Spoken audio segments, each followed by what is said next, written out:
Assalamualaikum warahmatullahi wabarakatuh.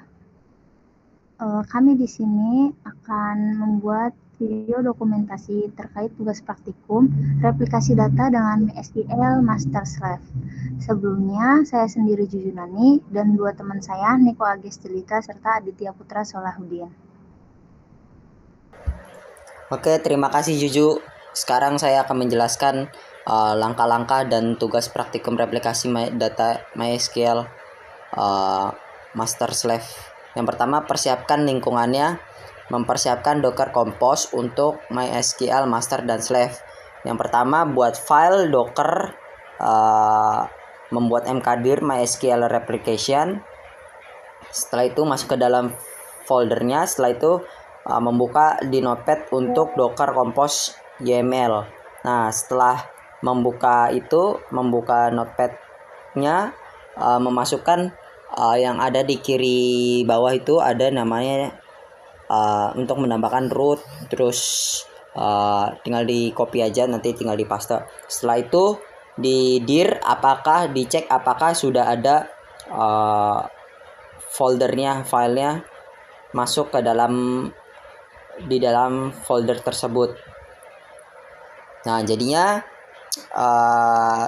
setelah itu Anda bisa menggunakan Docker Compose untuk menyiapkan kedua server ini dengan mudah.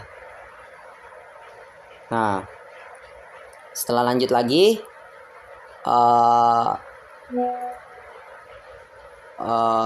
terus memasukkan untuk Notepad Docker Compose YML tadi kan udah tuh.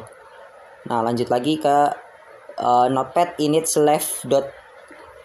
strip slave.sql. Nah, itu menginput. Nah, setelah itu ini untuk bagian yang untuk menjalankan Dockernya pakai perintah tersebut, pakai perintah docker compose up minde. Nah, setelah itu mengecek Dockernya apakah sudah jalan apa belum di Docker pakai perintah docker ps. Nah, nanti di situ memunculkan status port sama names-nya. Nah, setelah itu membuka notepad init master.sql. Nah, ini untuk memasukkan data-data di dalam data master.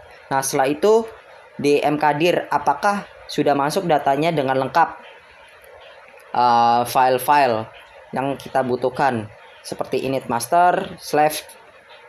Nah, setelah itu lanjut ke bagian untuk membuat masternya. Nah, untuk membuat master menggunakan perintah docker exe it mysql master sql root. Nah, setelah itu nge-flash privilege, setelah itu alter user root dengan perintah edifier passwordnya root. Nah, setelah itu udah dibuat, artinya sudah selesai dibuat untuk bagian masternya. Dan tambahkan untuk set global server ID sama dengan 1 dan set global log bin MySQL bin. Nah, nanti kalau kita cek SQL-nya, setelah sudah show variable like log bin-nya, nanti memunculkan nama variabelnya, variable name sama value-nya. Nah, karena ini value masih off, nanti gimana caranya value-nya biar ada isinya. Nah, untuk biar ada isinya, dicek dulu show variable like bin log db. Nah, kalau sama server ID-nya, ini kan server ID masih kosong.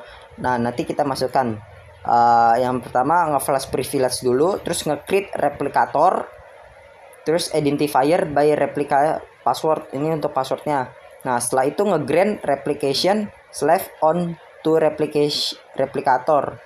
Nah, setelah itu nge-show master status. Nah, karena masih kosong, gimana caranya biar ada statusnya, biar memunculkan statusnya. Nah, setelah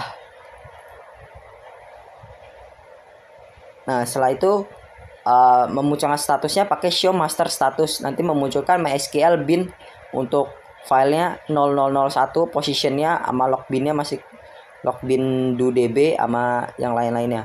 Nah, setelah masternya sudah dibuat, sekarang membuat yang untuk di bagian slave. Nah, untuk di bagian slave ini mengkonfigurasi MySQL slave untuk mengikuti masternya. Jadinya Uh, yang pertama docker exec it SQL slash base. Nah, nanti dia masuk ke dalam base 4.2. Nah, setelah itu menjalankan perintah echo min MySQL server ID-nya 2, terus merelay bin. Nah, setelah itu di file cnf ditambahkan perintah server ID 2 sama relay log relay bin. Nah, tambahkan itu. Setelah itu menjalankan docker cp mysql slash etc my.cnf titik slash mycnf cnf. Nah, setelah itu memunculkan output sukses untuk mengcopy data tersebut, data my.cnf. Nah, lanjut lagi untuk menjalankan start slash. Nah, menjalankan start slash. Nah, setelah ini masuk ke dalam dockernya lagi exit mysql slash base.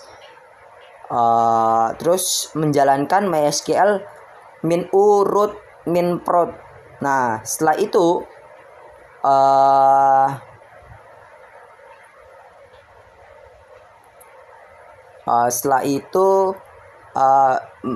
jalankan perintah change start slash dulu. Nah, setelah itu kan udah oke. Masuk ke show slash status min g untuk waiting for master to send event. Nah, setelah sudah, nah artinya database-nya sudah bisa dijalankan. Nah, jadinya untuk memeriksa status replikasinya menggunakan perintah tersebut. Jadi konfigurasinya seperti itu. Nah, untuk uji replikasinya sekarang masuk ke database-nya. Nah, jadinya ringkasannya untuk mengelola data dan mengirim log binary. Kalau slash itu dari master dan melakukan replikasi data. Jadinya kamu atau Anda dapat menambahkan lebih banyak slash dengan mengikuti langkah yang sama, mengubah server ID dan menambahkan konfigurasi replikasi yang sesuai. Seperti itu. Apakah ada yang ditanyakan? Izin bertanya Mas Adit, apa keuntungan menggunakan lebih dari satu slash dalam replikasi database?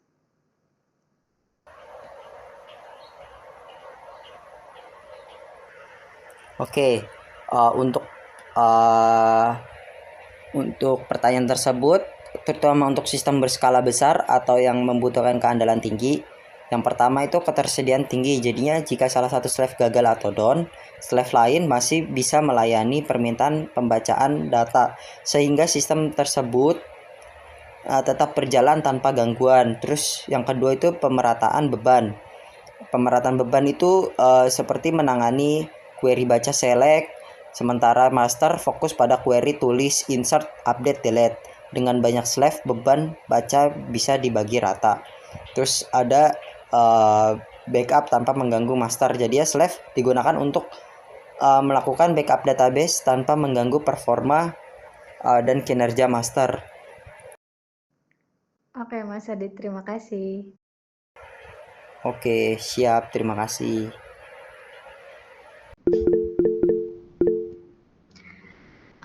Izin nanya ya Mas Adit, terkait ini nih, kalau misalkan terjadi server masternya itu tiba-tiba down, nah gimana pengaruhnya terhadap server Slack itu? Boleh tolong jelasin? Jadinya kalau server slash down, slash tidak akan menerima data baru karena tidak bisa membaca binary log dari master. Jadinya query membaca tetap bisa dilakukan di slash. Untuk melanjutkan layanan bisa digunakan file over manual, jadikan slash sebagai master dengan promosi di rerouting client. Setelah master aktif kembali, sinkronisasi ulang atau set slash baru di slash sebelumnya. Seperti itu.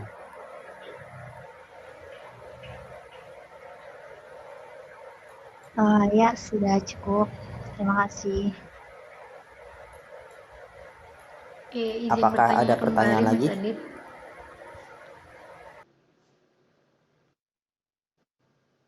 Apakah boleh?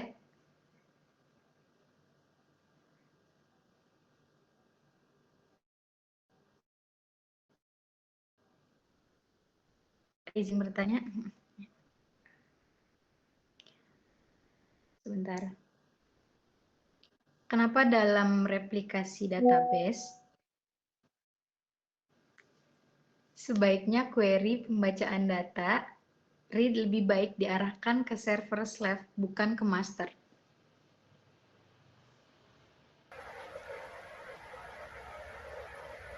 Oke, terima kasih Niko. Soalnya kalau semua query, apalagi yang baca data, dikirim ke master terus, beban master jadi berat.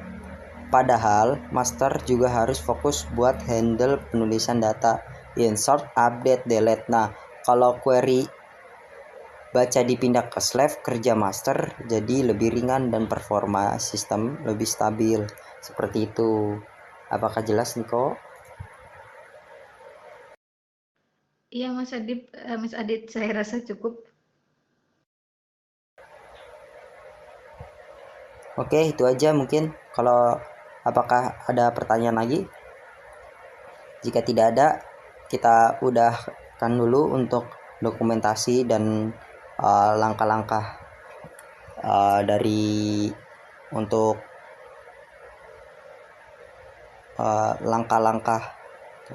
langkah-langkah tugas praktikum replikasi data MySQL master slave.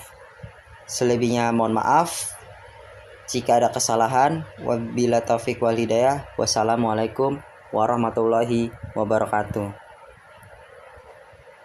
Waalaikumsalam warahmatullahi wabarakatuh.